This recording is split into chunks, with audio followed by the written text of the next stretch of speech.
Hoje nós vamos falar dele, de um verbo que é sem vergonha, é sacana, é zoeiro. É aquele verbo que quando você pensa que entendeu, ele olha na sua cara e fala: peguei você, enganei você, você não entendeu foi nada ainda. Obviamente que eu tô falando do verbo get. A notícia boa é que tudo que eu disse é a fama que o verbo get tem, não é o que ele é de verdade. Sim, ele tem vários significados, ele pode ter vários significados, mas não precisa ser difícil. Você vai ver aqui nesse vídeo rapidinho quais são os significados desse verbo, como usar, e você vai ver que é super tranquilo. Mas antes de começar, para quem não me conhece, meu nome é Igor Tavares e toda semana eu posto dicas de inglês aqui para te ajudar a chegar à fluência.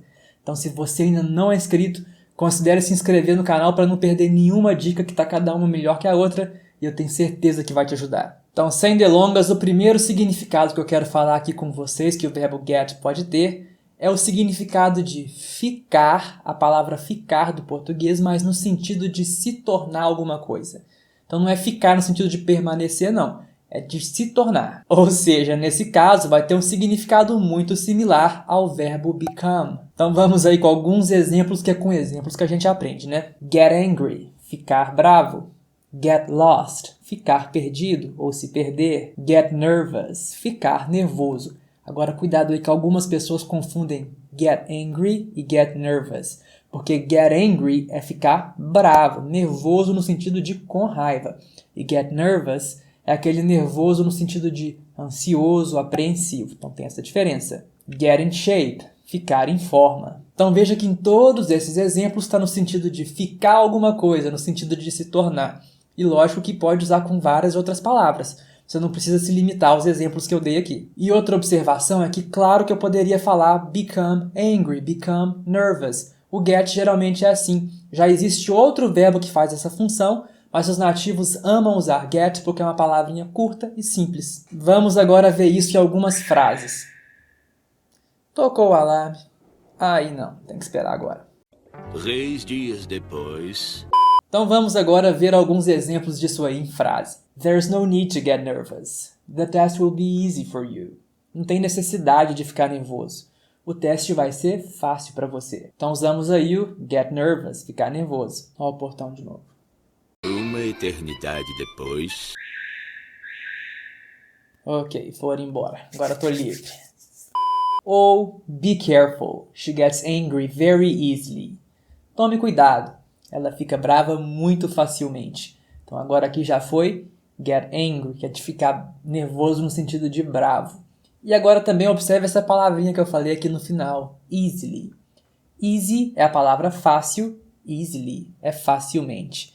Então she gets angry very easily, ela fica brava muito facilmente. É muito comum também ver get com esse sentido com palavrinhas de comparação, sabe aquelas palavrinhas tipo better, que é melhor, worse, pior, colder, mais frio, hotter, mais quente. Com esse tipo de palavra aí é muito comum. Exemplos: get better, ficar melhor. Get worse, ficar melhor. Get colder, ficar mais frio. Get hotter, ficar mais quente. E assim vai, pode fazer aí com várias palavras desse tipo. Então, exemplo aqui em frase: I was sick, but I'm getting better. I was sick, but I'm getting better. Agora eu usei aqui, ó, getting. Por quê? Usei present continuous. É o mesmo verbo get, só que está em outro tempo verbal. I'm getting better. Eu estou ficando melhor. Então a frase inteira foi: eu estava doente, mas eu estou ficando melhor. I was sick, but I'm getting better. Então isso também é importante se atentar. O verbo é o verbo get, mas às vezes você vai ver ele no passado, got. No present continuous, getting. No futuro, will get. E assim vai. Agora vamos falar de mais um contexto. Usar o verbo get no sentido de comprar, obter ou conseguir alguma coisa. Nesse caso aí ele pode substituir os verbos buy, que é o verbo comprar, e obtain. Então você poderia usar o verbo buy, mas você poderia também usar get no lugar dele, se você quiser. Exemplos: get a job, conseguir um emprego. Aí está no sentido de conseguir. Get a ticket, comprar um ingresso. Get a new car. Get a new car. Comprar um carro novo. Get a girlfriend. Conseguir uma namorada. Então, nesse contexto aí é bem simples, não tem muito mais que isso. Então, bora só dar um exemplo aí em frase. I'm unemployed. I really need to get a job. Eu tô desempregado. Eu preciso muito conseguir um emprego. Duas dicas aí com essa frase. Primeiro, de vocabulário, a palavra unemployed. É a palavra desempregado. E a segunda dica, a palavra really nem sempre significa realmente. Muitas vezes a gente usa antes de verbo ou adjetivo querendo dizer muito. I really need. Eu preciso muito. Podemos usar get também no sentido de chegar. Nesse caso vai ser similar ao verbo arrive.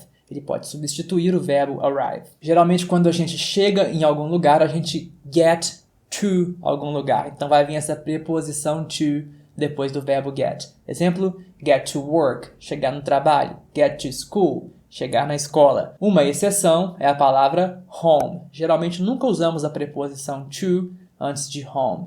Então vai ser simplesmente get home direto. Então, get home, chegar em casa. Exemplo em frase, I got home at 7 a.m. today. Eu cheguei em casa às 7 da manhã hoje. Aqui usei o verbo get no passado. Got home, cheguei em casa. Podemos usar também no sentido de receber. Aí o get vai ser similar ao verbo receive. Então a gente poderia formar expressões como get an email, receber um e-mail.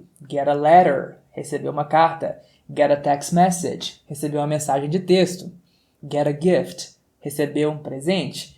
E aí podemos falar também get a present. Gift e present nesse contexto vão ser sinônimos. Exemplo em frase. I usually get from 10 to 15 emails a day. Eu geralmente recebo de 10 a 15 e-mails por dia. Então dica aí, aproveitando essa frase para dar uma dica, quando você quer falar de tal coisa até tal coisa, aí você usa a estrutura from to. From 10 to 15. De 10 a 15. E, finalmente, o último caso é quando juntamos o get com uma preposição. Isso pode acontecer com qualquer verbo. Verbo mais preposição vira phrasal verb. Aí o buraco é mais embaixo, porque phrasal verbs às vezes têm um significado totalmente diferente das duas palavras individualmente. Então, no caso de phrasal verbs aí, na prática a situação é mais de decorar mesmo. Então, vou só passar para vocês aqui alguns phrasal verbs importantes que você tem que saber com get. Primeiro é simples, get up, get up. Levantar, no sentido de levantar da cama de manhã. Exemplo, I get up at 7 a.m. Eu levanto às 7 da manhã. Outro muito legal é get along. Esse vem no sentido de lidar, se dar. Mas aí ele vem mais completo. Geralmente, quase sempre você vai ver get along well with, que é se dar bem com. Olha o exemplo. I don't get along well with my neighbor. Eu não me dou muito bem com meu vizinho. Então, se esse você não sabia, anota porque é importante. Get along well. Se dar bem, no sentido de se relacionar bem. E aí tem mais 4 aqui, ó, que eu vou falar deles juntos porque são parecidos e confundem. Que é, de um lado, get on e get off. E do outro, get in, get out. Get on e get off pode ser entrar e sair e é muito usado para veículos públicos. Eles usam muito esses phrasal verbs no contexto de entrar e sair de veículos públicos. Ônibus, avião, trem, metrô. Exemplo, I'm getting off the bus now. I'm getting off the bus now. Eu estou saindo do ônibus agora. Só que o interessante é que para o carro e para a maioria dos outros lugares, tipo um quarto, um cômodo, outros lugares que você entra e sai, você vai usar get in e get out. Exemplo, get in the car, please. Entra no carro, por favor. Então fica aí a manha. Simplificadamente você vai usar get in, get out para entrar e sair, mas veículos públicos é melhor você usar get on e get off. Tenho certeza que se você prestou atenção nesse vídeo, você vai entender muito melhor aí como que funciona o verbo get e vai usar muito melhor também. Espero que você tenha gostado e, claro, se inscreva para dicas de inglês toda semana. Até!